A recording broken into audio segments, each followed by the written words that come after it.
自然界、宇宙呀。其实这个科学它范畴非常广啊，包括我们的人类社会，对吧？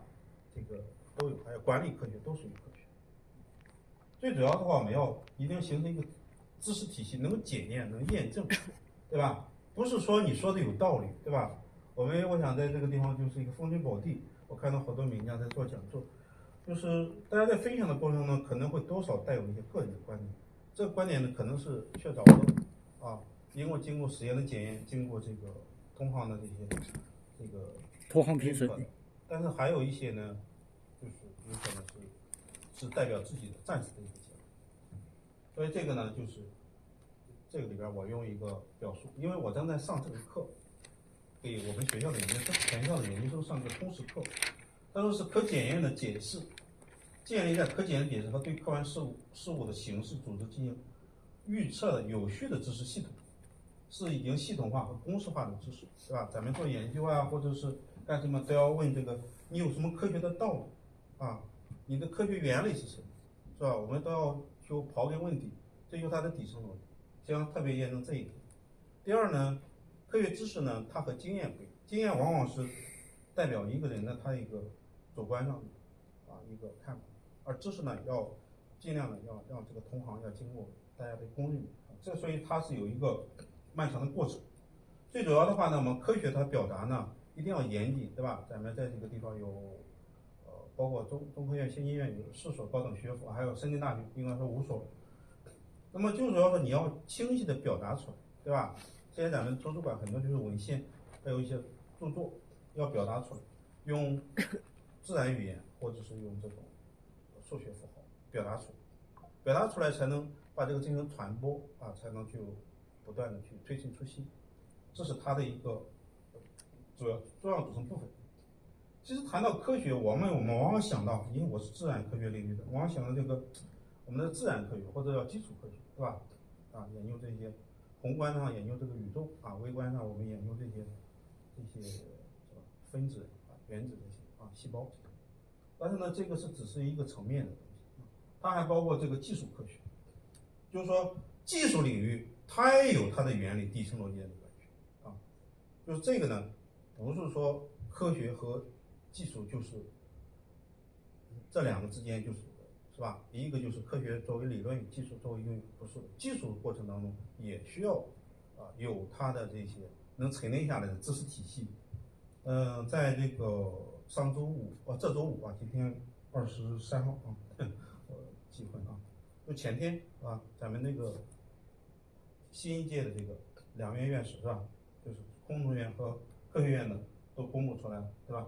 那么你看，工程院呢，严格说他们是搞技术出身，对吧？搞技术出身。那么，但是他们的技术出身也得经得起推敲，经得起检验，对吧？这就说他的任务是认识世界的规律，还有一个是工程技术里边要有一个改造世界，对吧？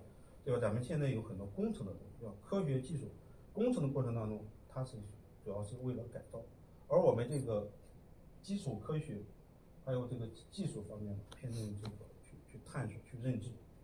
还有就是一个是应用应用科学应用科学就是说你在这个实践当中沉淀出来它的这些原理性的东西这些当中，它不是说有这种先天的有这种先天的，就像我们物理学、化学是在应用当中锤炼出来的，这些在我们实验当中锤炼出来，就是供我们人类在实验当中去遵循、去利用、去效仿这些实践的这些关系和这个结论。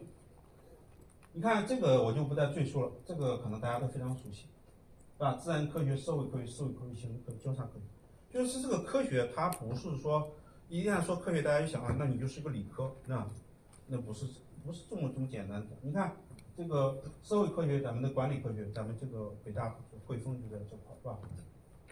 就是这个它每个领域都有科学，对吧？你比如说图书馆的，咱们这个图书馆的这个管理部分，这种软科学也得有科学，是吧？这里边非常多不再赘述了，因为这些网上都有很多。我重点说的话，这个科学的它的价值，就是科学有什么用，对吧？其实，在应该是我刚才说400-500年，应该说就是，是吧？哥白尼提出这个这个日心说的手法，推翻了地心说，是吧？然后后来又经过伽利略，是吧？这个天文望远镜就是用这个仪器去验证，然后慢慢演变过来，是吧？原来我们就说这个地球，是吧？是方的，是吧？后来说这个地球证明是圆的，就这么一些不断的去演进，是吧？包括这个应该是从那个那个时代，就是这个哥白尼那个时代，然后到了这个牛顿、爱因斯坦啊，一直演变过来啊。所以这些科学家呢，实际上在我们的人类的科学的这个文明当中起了一个举足轻重的作用，是吧？我们现在的很多的这些至少是我们这个科技文明的这些成果，都是靠他们奠基起来的啊。所以我们现在进入了这样的一个新的时代，就是新的世纪里边，我们同样要继承他们的科学精神。那么价值上就是我大概梳理了，这是我总结的，一个就是认识世界，这是一个非常重要，就是原来我们人类是，特别是讲究技术的，我们就是比如说我们从远古上钻木取火啊，我们只要是把它作为一种工具，我们把这个东西生的变成熟的就行。但是你要想想这个为什么这种是吧？这个材料能打火，那个材料打不起的火，对吧？它有它的属性，就是你要去认知，这是很重要的啊。特别是现在我们这个现在中国科学院，它的中科院呢，它基本上就是搞这个基础理论研究啊，探索这个底层的逻辑，搞发现啊，基本上认识就是发现。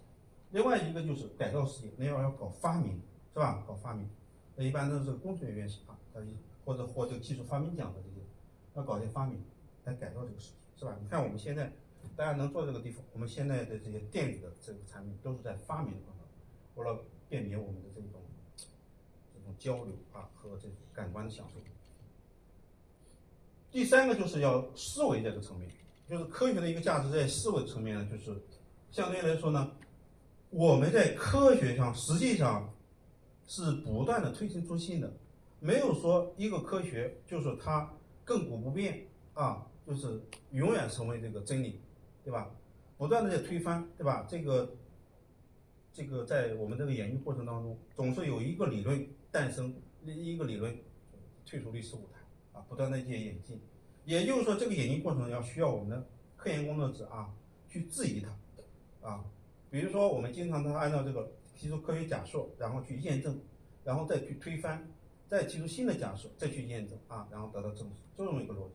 所以它是对我们的一个思维，特别是对于我们的现在这个国家倡导的。前几天这个应该是10月份吧，刚发了一个教育部牵头7个部还是10个部，就是面向全国的中小学科技教育这个意见是吧？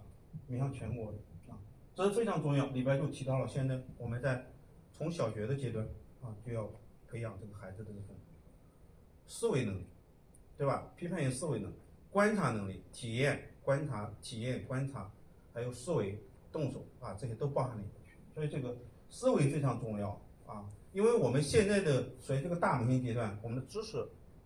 我们被知识所裹挟着，我们到处都不缺知识，对吧？我们缺知识啊！你要说哪块你不会，你问这个豆包和 DeepSeek 这些大模型软件就行。